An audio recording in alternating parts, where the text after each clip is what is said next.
Hello, നിങ്ങൾക്ക് ഇന്നുള്ള challenge എന്ന് പറയുന്നത് ഡ്രോയിങ് ആണ്. എനിക്കിഷ്ടമുള്ള 2 കാര്യങ്ങൾ ഞാൻ പറയും, അത് നിങ്ങൾ എനിക്ക് ഡ്രോ ചെയ്തിട്ട് കാണിക്കണം. Okay okay.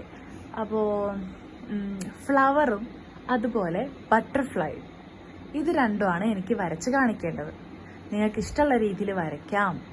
ഓക്കെ, ഒന്നെങ്കിൽ അത് ജോയിന്റ് ആയിട്ട് വരയ്ക്കാം, അതായത് ഫ്ലവറിന്റെ മുകളിൽ ബട്ടർഫ്ലൈ ഉള്ളതായിട്ടോ അങ്ങനെ എന്തെങ്കിലും കാണിക്കാം. അല്ലെന്നുണ്ടെങ്കിൽ സെപ്പറേറ്റ് ആയിട്ട് വരയ്ക്കാം, ബട്ടർഫ്ലൈ വേറെ ഫ്ലവർ വേറെ ആയിട്ട് വരയ്ക്കാം. റെഡിയാണോ? ഓക്കെ. അപ്പൊ നിങ്ങൾക്ക് വരയ്ക്കാനുള്ള ഡ്രോയിങ് ബുക്ക് ഇതാ, pencils. Ready? Flower and butterfly, flower and butterfly. Okay അല്ലേ? ഷിസ റെഡി ആണല്ലേ? ഷിസ വരയ്ക്കാൻ തുടങ്ങി. Okay, start.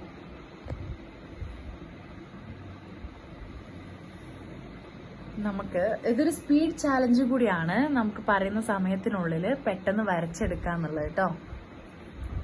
ലിയക്കുട്ടി ആദ്യം തുടങ്ങിയിട്ടുള്ളത് ഫ്ലവറിലാണ്. ഇവിടെ ഷെസമോളത് കാണുന്നില്ല. ഷെസമോള് ബട്ടർഫ്ലൈയിലാണ് തുടങ്ങിയിട്ടുള്ളത്. അടിപൊളിയായിട്ടുണ്ട് ബട്ടർഫ്ലൈ. അവൾക്ക് കഴിയുന്ന രൂപത്തിൽ അവൾ വരച്ചെടുത്തു. നമ്മുടെ ലിയക്കുട്ടി ഒരു ചിത്രകാരി കൂടിയാണ്. ഇപ്പൊ ഞാൻ പെട്ടെന്ന് ഒരു സ്പീഡ് ചാലഞ്ച് പറഞ്ഞു കഴിഞ്ഞാൽ മൂപ്പര് എന്ത് ചെയ്യുന്നറിയില്ല. എന്തായാലും നോക്കാം.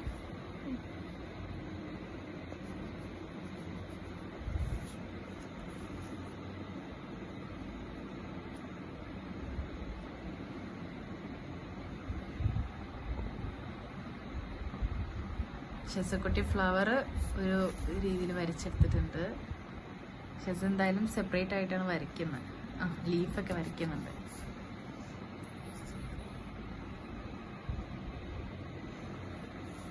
ഇവിടെ നമ്മളെ ലിയമോൾ ഇപ്പോഴും ഡെക്കറേറ്റ് ചെയ്തുകൊണ്ടിരിക്കുകയാണ്.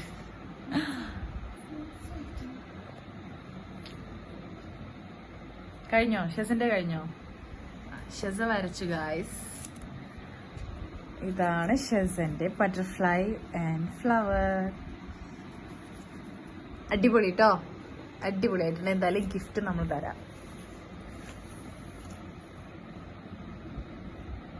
ഇനി ലിയന്റെതാണ്. ലിയമോള് ഫ്ലവർ വരച്ചിട്ടുണ്ട്.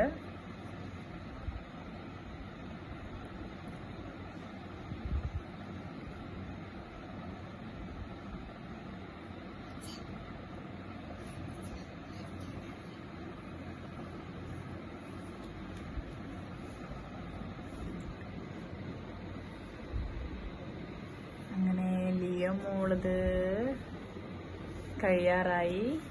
കഴിഞ്ഞോ?